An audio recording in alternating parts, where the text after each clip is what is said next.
Today I went out in the kayak here at Kate's Park, and it's the nice evening light that is now calling me to enjoy.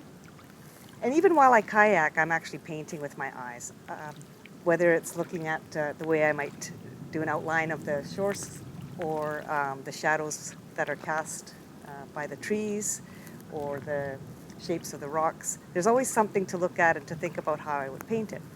So I may be doing this as I kayak and venture out. Evening light here goes behind the trees and casts shadows along the shore, which is quite interesting, and the rock shapes have a nice deep dark underneath them. So when I'm sketching, I look for whatever line and dark and light I can incorporate with the thin line of the pen.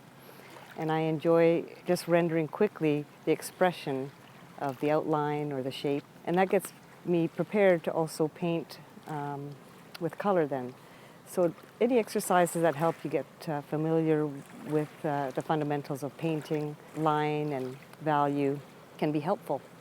So at the end of the day, when I kayak away with my sketchbook full of little renderings of the place and the emotions I felt, I can come back to it again and recall that joy and the experience of learning different things I did that day in my art, as well as a little journal of the day, and it'll bring me back again to that place of creativity and something I can share with others.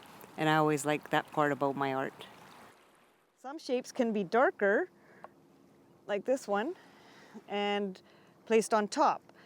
Depending on the type of pigment, if it's opaque, like cerulean blue is a little bit more opaque, it'll cover a little bit and you can put it on top. This is still very wet, but if I want to have a little bit more exaggeration